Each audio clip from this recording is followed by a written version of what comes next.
ಮಕ್ಕಳೇ, ನಿಮ್ಮಲ್ಲಿ 90% ಅಂದರೆ 10ರಲ್ಲಿ 9 ಮಕ್ಕಳು ತಪ್ಪಾಗಿ ಓದ್ತಾ ಇದ್ದೀರಾ. ಒಬ್ರು ಮಾತ್ರ ಕರೆಕ್ಟ್ ಆಗಿ ಓದ್ತಾ ಇದ್ದೀರಾ. ಆ ಕರೆಕ್ಟ್ ಆದ ಮೆಥಡ್ ಯಾವುದು, ಹಾಗೆ 9 ಮಕ್ಕಳು ಯಾವ ತಪ್ಪನ್ನು ಮಾಡ್ತಾ ಇದ್ದೀರಾ ಅಂತ ಡೀಟೇಲ್ ಆಗಿ ಹೇಳ್ತೇನೆ. ಅದಕ್ಕಿಂತ ಮುಂಚೆ ಇಂತಹದೇ ವಿಡಿಯೋಗಳಿಗೋಸ್ಕರ ನಮ್ಮ ಪರೀಕ್ಷಾ ಚಾನಲ್ ಅನ್ನ ಸಬ್ಸ್ಕ್ರೈಬ್ ಮಾಡಿ. Let us start. Okay, just ನಾನೇ ಪಾಠ ಮಾಡ್ತಾ ಇದ್ರೆ ನನಗೂ ಬೋರ್ ಆಗತ್ತೆ. ಸೊ ನನ್ನ ಜೊತೆ ಯೋಚನೆ ಮಾಡಿ.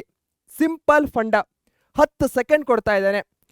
Do you forget what you studied yesterday? ನಿನ್ನೇನೋ ಓದಿರ್ತೀರಾ. ಇವತ್ತು ಬೆಳಿಗ್ಗೆ ಎದ್ದು ಕಣ್ ತೆರೆದು ಏನು ಓದಿದ್ದೆ ಅಂತ ನೆನ್ಪು ಮಾಡ್ಕೊಂಡ್ರೆ ತಲೆಯಲ್ಲಿ ಏನೂ ಇರಲ್ಲ. ಇದು ನಿಮ್ಗೆ ಆಗ್ತಾ ಇದೆಯಾ? ಆಗ್ತಾ ಇದ್ರೆ ಎಸ್ ಅಂತ ಕಮೆಂಟಲ್ಲಿ ಹಾಕಿ. ಯಾಕಂದ್ರೆ ಇದರಿಂದ ನನಗೂ ಸಹ ಅರ್ಥ ಆಗತ್ತೆ ನಿಮಗೆ ಎಲ್ಲಿ ಪ್ರಾಬ್ಲಮ್ ಆಗ್ತಾ ಇದೆ. ಅದಕ್ಕಿಂತ ಹೆಚ್ಚಾಗಿ ನಿಮ್ಮ ಪ್ರತಿಯೊಂದು ಕಾಮೆಂಟ್ ಅನ್ನ ನಾನು ಓದ್ತೇನೆ. ಹಾಕಿದ್ರ ಎಸ್ ಅಂತ.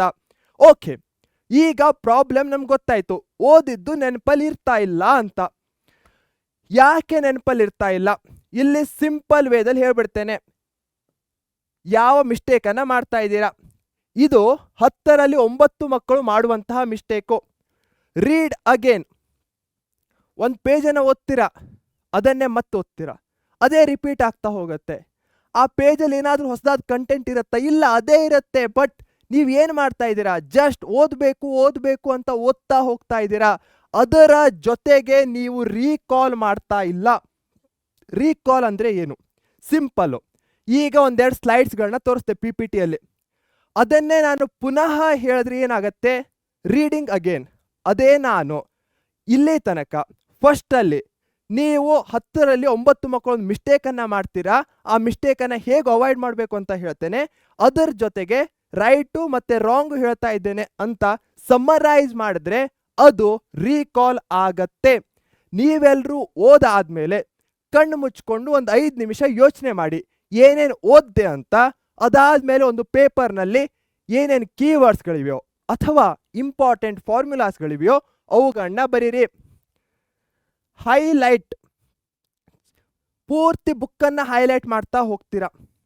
ಹಾಗೆ ಎಲ್ಲವನ್ನೂ ಸಹ ಇದು ಇಂಪಾರ್ಟೆಂಟು ಅಂತ ಓದ್ತೀರಾ. ಬಟ್ ನಿಮಗೂ ಸಹ ಗೊತ್ತು, ನನಗೂ ಸಹ ಗೊತ್ತು, ಎಕ್ಸಾಮಲ್ಲಿ ನಾವು PYQs, ಪ್ರೀವಿಯಸ್ ಇಯರ್ ಕ್ವಶನ್ಸ್ಗಳಿರಬಹುದು, ಟೆಕ್ಸ್ಟ್ ಬುಕ್ನ ಎಕ್ಸಸೈಸ್ ಕ್ವಶನ್ಸ್ಗಳಿರಬಹುದು, ಇವುಗಳಿಂದಲೇ ಆಲ್ಮೋಸ್ಟ್ 60 to 70% ಆಫ್ ದ ಕ್ವಶನ್ಸ್ಗಳು ಬರುತ್ತೆ. ಹೀಗಾಗಿ ಯಾವುದು ಇಂಪಾರ್ಟೆಂಟ್ ಇದೆಯೋ ಅವುಗಳ ಮೇಲೆ ಪ್ರಾಕ್ಟೀಸ್ ಮಾಡೋದು ವೆರಿ ಇಂಪಾರ್ಟೆಂಟ್ ಆಗತ್ತೆ. Long hours. ನಾನು ಹಾರ್ಡ್ ವರ್ಕ್ ಮಾಡಬೇಕು ಅಂತ 3 ಅವರ್ ಕಂಟಿನ್ಯೂಸ್ ಆಗಿ ಓದ್ತೀರಾ. ಈ 3 ಅವರಲ್ಲಿ ಫಸ್ಟ್ ಅರ್ಧ ತಾಸು ಮಾತ್ರ ನಿಮ್ಮ ತಲೆ ಓದೋದ್ರಲ್ಲಿರತ್ತೆ. ಅದಾದಮೇಲೆ ಮೈಂಡಲ್ಲಿ ಯಾವುದೇ ರೀತಿಯ ಫೋಕಸ್ಸು ಇರಲ್ಲ, ಕಾನ್ಸಂಟ್ರೇಷನು ಇರಲ್ಲ. ಜಸ್ಟ್ ಟೈಮಿಗೋಸ್ಕರ ನೀವು 3 ಅವರ್ ಓದಿದ್ದೀರಾ. ಬಟ್ ಆ್ಯಕ್ಚುಲಿ ನೀವು ಓದಿರೋದು 0.5 ಅಂದರೆ ಅರ್ಧ ಗಂಟೆ ಮಾತ್ರ. ಹೀಗಾಗಿ ಸ್ಮಾರ್ಟ್ ಸೆಷನ್ಸ್ಗಳನ್ನ ಮಾಡಿ ಒಂದು ಅರ್ಧ ತಾಸು ಓದಿದ್ದೀರಾ ಅಂದರೆ 5 to 10 ಮಿನಿಟ್ಸ್ನ ಗ್ಯಾಪನ್ನು ತೆಗೆದುಕೊಳ್ಳಿ. ಅದಾದಮೇಲೆ ಬಂದು ಮತ್ತೆ ಓದಿ. ನೀವು ರನ್ನಿಂಗ್ ಮಾಡಬೇಕಾದ್ರೂ ಸಹ ಒಂದೇ ಸಲ 10 ಕಿಲೋಮೀಟರ್ 20 ಕಿಲೋಮೀಟರ್ ಓಡ್ಲಿಕ್ಕಾಗಲ್ಲ. ಸ್ಟಾರ್ಟಿಂಗ್ ಏನು ಮಾಡ್ತೀರಾ? 1 ಕಿಲೋಮೀಟರ್ 2 ಕಿಲೋಮೀಟರ್ ಓಡ್ತೀರಾ. ಅದಾದಮೇಲೆ ಡ್ರಿಂಕ್ಸ್ ತಗೋತೀರಾ. ಅದಾದಮೇಲೆ ಮತ್ತೆ ಕಂಟಿನ್ಯೂ ಮಾಡ್ತೀರಾ. ಅದೇ ರೀತಿ ಸ್ಟಡಿ ಸಹ ಆಗಿದೆ. ನಿಮ್ಮ ಮೈಂಡು ಅದೇ ರೀತಿ ಫಂಕ್ಷನ್ ಆಗತ್ತೆ. ಅದ್ರ ಮೇಲೆ ಕಂಟಿನ್ಯೂಯಸ್ ಲೋಡ್ ಹಾಕಿದರೆ ಅದು ಹೇಳತ್ತೆ ನನ್ನ ಹತ್ರ ಆಗಲ್ಲ, ನಿನ್ಗೇನು ಬೇಕೋ ಅದು ಮಾಡ್ಕೋ ಅಂತ. ಆ ರೀತಿ ಆಗೋದು ಬೇಡ. ಓಕೆ, ಸ್ಮಾರ್ಟ್ ವೇ ಎಲ್ಲ ಹೇಳಿದೆ. ಇಷ್ಟು ಆದರೂ ಸಹ ಮಕ್ಕಳು ಒಂದು ಮೇಜರ್ ಮಿಸ್ಟೇಕನ್ನು ಮಾಡ್ತಾರೆ. ಇದರಿಂದ ಅವರ ಮೆಮೊರಿ ಅಂದರೆ ಜ್ಞಾಪಕ ಶಕ್ತಿ ಕಡಿಮೆ ಆಗತ್ತೆ. ಆ ಮಿಸ್ಟೇಕ್ ಏನಂದ್ರೆ ರಿವಿಷನ್ ಜಸ್ಟ್ ಬಿಫೋರ್ ಎಕ್ಸಾಮ್. ಇಲ್ಲ, ಇವತ್ತು ಓದಿದ್ದೀರಾ ಅಂದಮೇಲೆ ಕರೆಕ್ಟ್ ಆದ ಮೆಥಡ್ ಅಂದರೆ 2 ದಿನದ ನಂತರ ಮತ್ತೆ ಅದನ್ನು ಓದಿ. 5 ಡೇಸ್ ಆದಮೇಲೆ ಮತ್ತೊಂದು ಸಲ ಓದಿ. ಈ ರೀತಿ ಎಕ್ಸಾಮ್ಗಿಂತ 1-2 ದಿನದ ಮುಂಚೆ ಓದಿ. ಕಂಟಿನ್ಯೂಯಸ್ ಆಗಿ ನೀವು ಆ ಟಾಪಿಕ್ನ ಜೊತೆ ಕನೆಕ್ಟ್ ಆಗಿದ್ರೆ ಅದು ನೆನಪಲ್ಲಿ ಉಳಿಯುತ್ತೆ. ಎಕ್ಸಾಮ್ನ ಹಿಂದಿನ ದಿನ ರಿವಿಷನ್ ಮಾಡಲಿಕ್ಕೆ ಕೂತ್ರೆ ನಿಮಗೇನೂ ಸಹ ತಲೆಯಲ್ಲಿ ಉಳಿಯಲ್ಲ. ಯಾಕಂದರೆ ಮೊದಲೇ ನೀವು ಪ್ಯಾನಿಕ್ಕಲ್ಲಿರ್ತೀರಾ, ಸ್ಟ್ರೆಸ್ಸಲ್ಲಿರ್ತೀರಾ. ಇದರಿಂದ ಎಕ್ಸ್ಟ್ರಾ ಪ್ರೆಷರ್ ಬರುತ್ತೆ.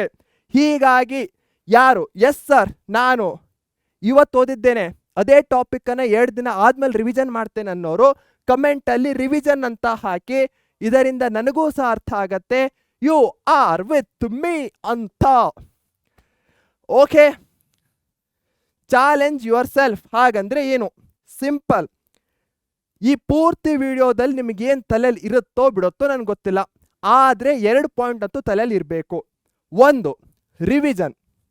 ನೀವು ಇವತ್ತು ಓದಿದ್ದನ್ನು 2 ದಿನ 5 ದಿನ ಅಥವಾ 7 ದಿನ ನಂತರ ಪುನಃ ಓದಬೇಕು, ಅದು major point. Second, smart sessions, ಅಂದರೆ ಅರ್ಧ ಗಂಟೆ ಅಥವಾ 40 ನಿಮಿಷ ಓದಾದ್ಮೇಲೆ 10 to 15 ಮಿನಿಟ್ಸ್ನ ಬ್ರೇಕನ್ನು ತೆಗೆದುಕೊಳ್ಬೇಕು. ಥರ್ಡ್ ಆ್ಯಂಡ್ ವೆರಿ ಇಂಪಾರ್ಟೆಂಟ್ ಆಗಿರುವಂತಹದ್ದು, ಪರೀಕ್ಷೆ ಚಾನಲಲ್ಲಿ ನಿಮಗೆ ಎಲ್ಲ ಚಾಪ್ಟರ್ಸ್ಗಳ 1 ಶಾಟ್ ವಿಡಿಯೋಸ್ಗಳು, ಸಮರಿ ವಿಡಿಯೋಸ್ಗಳು ಸಿಗುತ್ತೆ. ಟೆಕ್ಸ್ಟ್ ಬುಕ್ನಲ್ಲಿ ಓದಲಿಕ್ಕೆ ಕಷ್ಟ ಆಗ್ತಾ ಇದೆ ಅಂದರೆ ನೀವು 1 ಶಾಟ್ ವಿಡಿಯೋಸ್ಗಳನ್ನ ರೆಫರ್ ಮಾಡಬಹುದು. ಹಾಗೆ ಇದೇ ರೀತಿಯ ಕಂಟೆಂಟು ಬರ್ತಾ ಇರತ್ತೆ, ಅದಕ್ಕೋಸ್ಕರ ಸಬ್ಸ್ಕ್ರೈಬ್ ಮಾಡಬೇಕಾಗತ್ತೆ. ಈ 3 ಕೆಲಸ ಮಾಡಿದ್ರೆ, ಹಾಗೆ ಸಬ್ಸ್ಕ್ರೈಬ್ ಕಂಟಿನ್ಯೂಸ್ 7 ಡೇಸ್ ಮಾಡ್ಲಿಕ್ಕಾಗಲ್ಲ, ಒಂದೇ ಸಲ ಮಾಡಿಬಿಡೋದು. ಬಟ್ ಉಳಿದಿರುವಂಥ 2 ಟಾಸ್ಕ್ಗಳನ್ನ ನೀವು ಕಂಟಿನ್ಯೂಸ್ 7 ಡೇಸ್ ಮಾಡಿ ಅಂತ ಚಾಲೆಂಜ್ ಹಾಕೊಳ್ಳಿ. ಯಾಕಂದರೆ ಎಲ್ಲಿ ತನಕ ನಾವು ಈ ಓದೋದನ್ನು ಸಹ ಒಂಥರ ಗೇಮ್ ಥರ ಟ್ರೀಟ್ ಮಾಡಲ್ವೋ ಅಲ್ಲಿ ತನಕ ಜೋಶು ಮೋಟಿವೇಶನ್ನು ಬರಲ್ಲ. ಇಲ್ಲ ಅಂದರೆ ನೀವು ಪ್ರತಿ ಸಲ ಆ ಟೀಚರ್ ಬಂದು ನನ್ನನ್ನು ಮೋಟಿವೇಟ್ ಮಾಡಲಿ, ಇವ್ರು ಬಂದು ಮೋಟಿವೇಟ್ ಮಾಡಲಿ ಅಂತ ಕಾಯ್ತಾ ಇರ್ತೀರಾ. ಆ ರೀತಿ ಆಗೋದು ಬೇಡ. ಸೊ ನಾವು ನಮ್ಮ ಫೈನಲ್ ಸ್ಲೈಡಿಗೆ ಬಂದಿದ್ದೇವೆ. ಇಲ್ಲೇ ತನಕ ಹೇಳಿದ್ದು ನಿಮ್ಮ ತಲೆಯಲ್ಲಿ ಕೂತಿದ್ದೆ ಅಂದ್ಕೊಳ್ತೇನೆ. ಅದೇ ರೀತಿ ವಿಡಿಯೋವನ್ನು ಲೈಕ್ ಮಾಡಿ, ಇದರಿಂದ ನಿಮ್ಮಂತಹದೇ ಅದೆಷ್ಟೋ 10th ಅಥವಾ SSLCಯ ಮಕ್ಕಳಿಗೆ ಈ ವಿಡಿಯೋ ತಲುಪುತ್ತೆ, ನನಗೂ ಸಹ ಖುಷಿ ಆಗತ್ತೆ. ಇದೇ ನೋಟ್ನಲ್ಲಿ ಬಾಯ್ ಅಂತ ಹೇಳೋ ಸಮಯ. Take care, thank you.